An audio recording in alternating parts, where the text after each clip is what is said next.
No sirens announced it. No official statement warned of it. But across Iran, people woke up to a quiet realization that something fundamental had shifted. For decades, the system survived on a single currency more powerful than oil or weapons: fear. Fear of arrest, fear of disappearance, fear of what might happen behind closed doors. That invisible barrier held everything in place. Then, suddenly, it didn't. In city after city, symbols of authority stopped functioning the way they were supposed to. Patrols thinned, orders went unanswered. Bases that once projected dominance became isolated islands surrounded by hostility. The illusion of total control fractured, not because of one massive event, but because thousands of small acts of defiance began happening at the same time. What followed was not chaos. It was something more dangerous to any authoritarian structure: collective confidence. From the capital outward, police compounds, security offices, and detention facilities became focal points of confrontation. These were not spontaneous outbursts. They were deliberate. Protesters no longer gathered just to chant. They moved with purpose, targeting the very mechanisms that had enforced silence for nearly half a century. In Tehran, the collapse became impossible to deny. Entire districts slipped beyond state control for hours at a time. Barricades rose where checkpoints once stood. Vehicles belonging to security forces were abandoned, disabled, or set ablaze. By nightfall, the psychological balance had fully inverted. For the first time in years, the forces tasked with intimidating the public were visibly retreating. This was not merely a protest wave. It was a structural failure.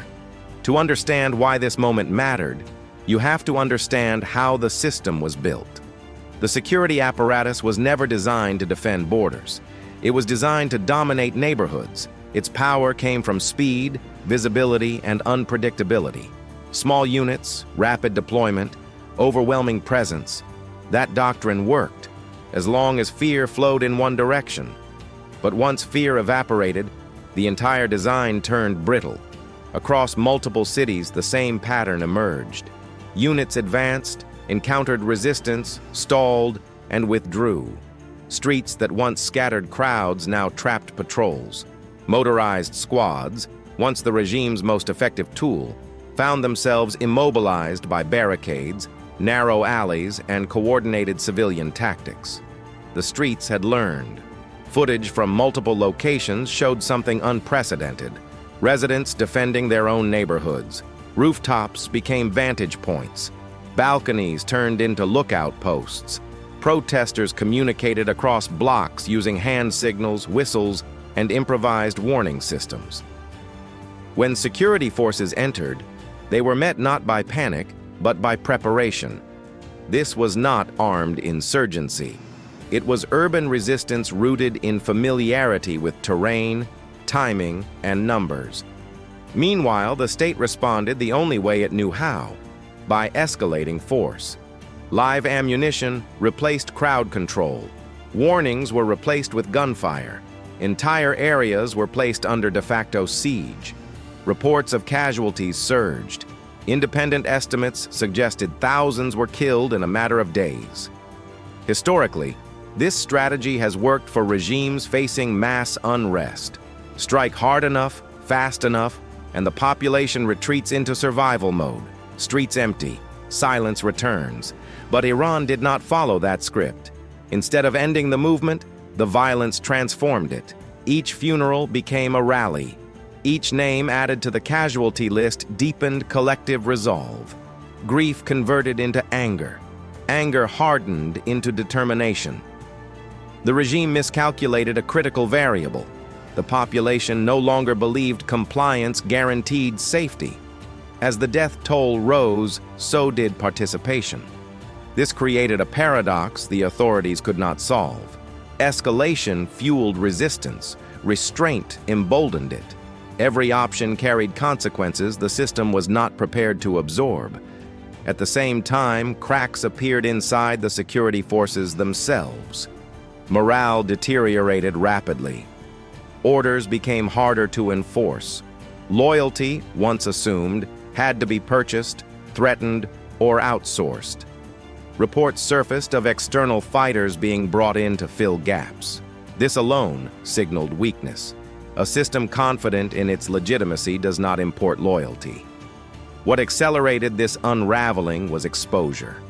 The government attempted a familiar move: sever communication. Internet shutdowns rolled across regions. Platforms went dark. The expectation was isolation. Instead, the blackout failed. Alternative networks activated. Satellite connections bypassed censorship. Footage continued to leak, sometimes faster than before.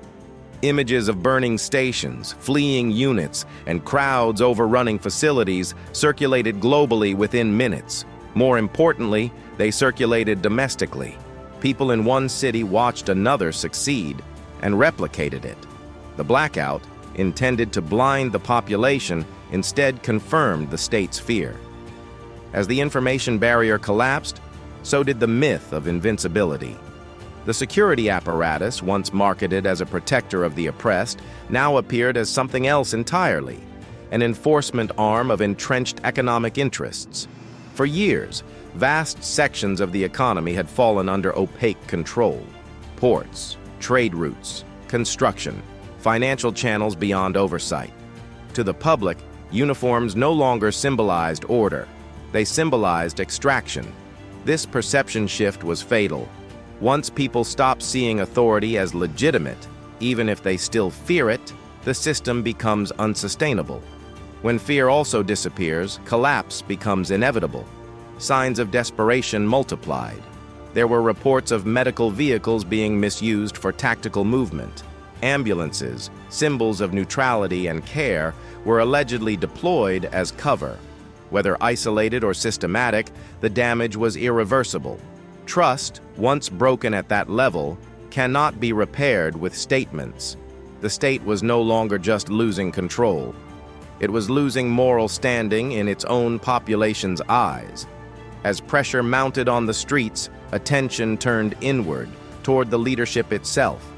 Movements around secure compounds increased. Transport convoys became more frequent. Intelligence observers noted unusual activity around hardened facilities.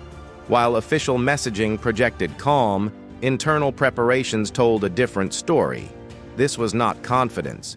This was contingency planning. Speculation grew about evacuation routes, emergency shelters, and fallback options.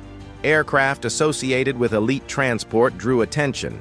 Diplomatic calculations shifted from long-term alliances to immediate survival. But exile is not refuge. It is negotiation. For any foreign power, accepting a fallen leader carries risks that often outweigh rewards. It alienates future governments. It invites sanctions. It offers little strategic value once authority is gone. In that sense, isolation deepened. The irony was stark. A system that once positioned itself as unmovable now depended on the discretion of others. As days passed, one conclusion became unavoidable. The state had lost its monopoly on force, narrative, and fear. Whatever the outcome, reform, transition, or prolonged instability, the old equilibrium was gone. Authoritarian systems do not collapse when buildings burn. They collapse when people stop believing the system can return to normal. That threshold had been crossed. And once crossed, history shows there is no reverse gear.